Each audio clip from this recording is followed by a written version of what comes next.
ഇസ്ലാമിന്റെ കാലത്ത് ഗംഭീരമായ ജലപ്രളയം, തൂഫാൻ ഉണ്ടായി, വെള്ളപ്പൊക്കമുണ്ടായി. അല്ലാഹു സുബ്ഹാനഹു വ തആല അതിനെപ്പറ്റി പറയുന്നത് എന്താ? വനജ്ജൈനാഹു വഅഹ്ലഹു മിനൽ കർബിൽ അലീം. ലൂത്ത് നബി അലൈഹിസ്സലാമിനെയും ആ ലൂത്ത് നബി അലൈഹിസ്സലാമിന്റെ അഹ്ലുകാരെയും നജ്ജൈനാ, നമ്മളാണ് രക്ഷപ്പെടുത്തിയത്. ഖുർആനിൽ നൂഹ് നബി അലൈഹിസ്സലാമിന്റെ ലൂത്ത് നബി അല്ലട്ടോ, നൂഹ് നബി അല്ല, ലൂത്ത് നബി അലൈഹിസ്സലാമിന്റെ കാലത്ത് ആ തൂഫാൻ ഉണ്ടായത്. അങ്ങനെ തന്നെ ലൂത്ത് നബി അലൈഹിസ്സലാമിന്റെ കാലത്ത് ആ തൂഫാൻ ഉണ്ടായത്. പടച്ചോൻ ഖുർആനിൽ പറയുക നജ്ജൈനാഹു, ലൂത്ത് നബി അലൈഹിസ്സലാമിനെ നമ്മളാണ് രക്ഷിച്ചത്, വഅഹ്ലഹു, അദ്ദേഹത്തിന്റെ അഹ്ലുകാരെയും നമ്മളാണ് രക്ഷിച്ചത് എന്ന് പടച്ചോൻ പറയാം.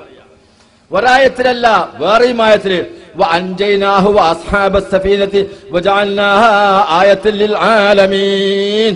മുസ്ലിയാക്കന്മാരെ, ആലിമീങ്ങളെ, ഉസ്താദുമാരെ, ഒന്ന് മനസ്സ് തുറക്ക്. വഅൻജൈനാഹു, ലൂത്ത് നബി അലൈഹിസ്സലാമിനെയും വഅസ്ഹാബസ് സഫീനതി, ആ കപ്പലുണ്ടായിരുന്ന മുഴുവൻ ആളുകളെയും നമ്മളാണ് രക്ഷിച്ചത്. അല്ലാഹു ഖുർആനിൽ പറയാ. ഇത് നമ്മൾ വിശ്വസിക്കണോ വിശ്വസിക്കണ്ടേ? വിശ്വസിക്കണം.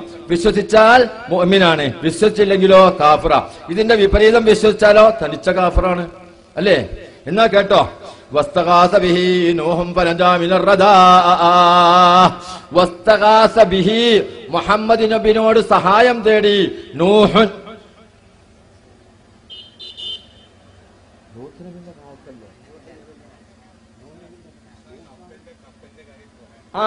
സോറി, അദ്ദേഹം പറഞ്ഞ മതി തന്നെ. എന്റെ അടുത്ത് ധാരണപ്പിഴവ് വന്നതാ കേട്ടോ. കുറെ ദിവസമായി പരിപാടിക്കൊന്നും പോരില്ല, വയ്യ, വയസ്സനായി, 10-60 വയസ്സോളായി.